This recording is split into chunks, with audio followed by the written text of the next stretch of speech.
Bueno, vamos por la pregunta 17. Es fácil y al tiempo no es tanto, porque el conjunto de elementos que aparecen siempre detrás de las cosas que digo suele ser mayor que el que puedo expresar en estos vídeos, ¿verdad? Dice, ¿habría diferencias entre un tipo de grupo y otro? Es decir, entre el grupo terapéutico y el grupo psicoterapéutico. Porque parece que yo insinúo que uno puede llevar al otro, ¿no? Y dice, ¿me lo puedes aclarar, por favor? Bueno, la verdad es que es como si estuviésemos en un espectro, ¿no? Que va desde la cosa más terapéutica, incluso más pedagógica, hasta la cosa más psicoterapéutica o incluso más psicoanalítica, ¿no? Que sería como quizá el otro extremo del arco, si es que se pudiese decir así, ¿no?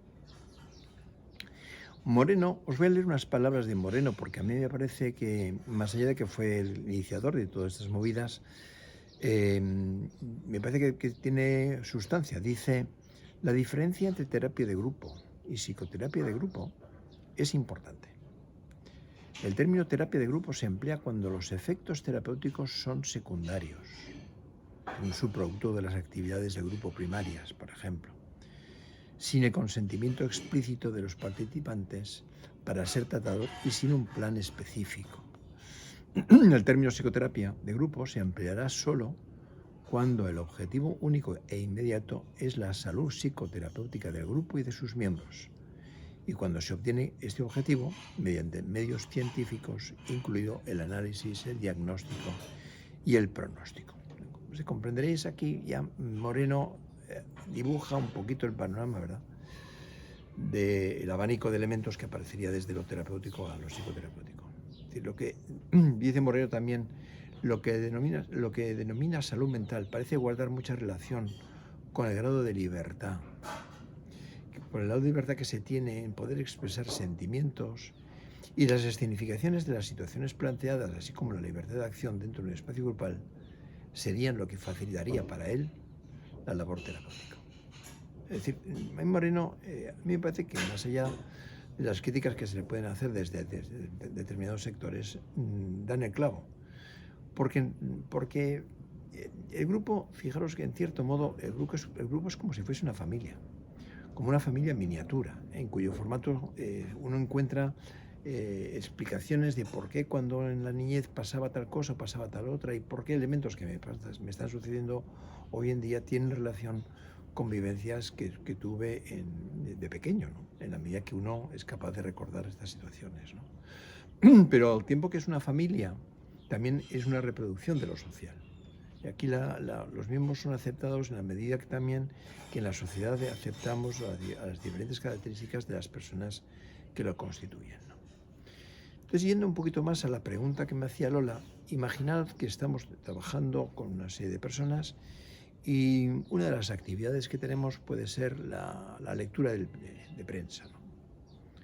Bueno, en principio uno puede decir, bueno, pues que vamos a discutir qué periódico, qué revista o qué artículo o artículos veamos hoy para hablarlos, para intercambiar opiniones y demás, ¿no?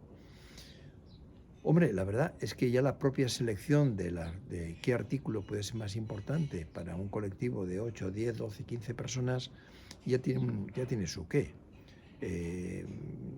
Porque va detrás también la posición conceptual que tiene cada uno de lo político, de lo social, de uno mismo y demás, ¿no?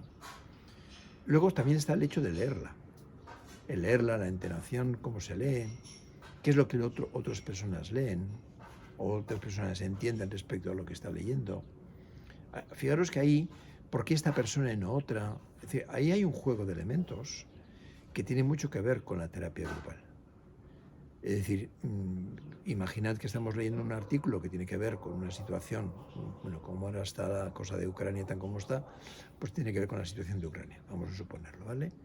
Entonces, los diferentes posicionamientos que pueda haber, las diferentes lecturas, la vivencia, de cómo cada uno va viviendo o va entendiendo lo que está sucediendo, en qué medida uno se posiciona hacia una situación o hacia un lado o hacia otro, en qué medida las reacciones que aparecen luego en el resto de Europa tienen consenso en los demás miembros del grupo o no lo tienen, y por qué no lo tienen. Pero también cómo se lee la noticia, porque la noticia se puede leer de diferentes formas. Y entonces ahí, fijaros que ahí se abre un abanico importante, porque si jugásemos a leer la noticia desde diferentes ángulos, eso ya da muchísimo juego entre sí. Y ahí estaríamos siempre en la situación de terapia de grupo. Imaginad que encima cogemos nota y entonces hacemos trabajo con las notas que ha cogido, o que una tercera persona explica luego lo que ha comentado un compañero. Es decir, hay elementos que tienen que ver mucho con lo terapéutico. Es decir, cómo se favorece la memoria inmediata, cómo se favorecen aspectos que tienen que ver con la cultura en general. Es decir, hay muchísimos aspectos que tienen mucho que ver con todo eso, ¿no? Pero claro, también ahondando en otros lugares, esta misma lectura de periódico nos lleva, por ejemplo, si tiene que ver con la invasión de un país por el otro, en qué medida uno se puede sentir invadido o no por otras personas, en qué medida cada uno de los miembros del grupo se siente suficientemente libre para decir lo que le da la gana, o bien se siente como que la presión silenciosa de algún otro compañero le evita decir a él lo que piensa o lo que deja de pensar. Con lo cual entramos así en un terreno que estábamos en principio en lo terapéutico, y aquí empieza a ser lo psicoterapéutico. ¿Y por qué esa persona incide, o por qué esa persona mira, y esta mirada que tiene esta persona, con qué tiene que ver? ¿Te recuerda a ti a alguien? No sé, a mi padre, a mi madre, yo qué sé, ¿no? Y ahí entramos en elementos más personales. Y entonces, al aparecer estos elementos más personales y de la interacción entre unos miembros y otros, ahí ya estamos plenamente en lo que es una psicoterapia de grupo. Es decir, quienes efectivamente se sienten en una posición o en otra, qué entiende cada cual, qué es lo que pasa con la agresividad de cada uno, qué es lo que pasa con las ambiciones de poder de cada uno de nosotros. Y esos son elementos que tienen que ver con lo psicoterapéutico. O sea que, como veis, entre la terapia y la psicoterapia en realidad es un continuo de elementos que, en función de dónde se coloca cada profesional, vamos incidiendo en aspectos que son más terapéuticos o mucho más psicoterapéuticos. Con lo cual, la pregunta 17 la tenemos ya casi resuelta. Lo dejaremos para la siguiente pregunta, que es la 18. Un abrazo, adiós.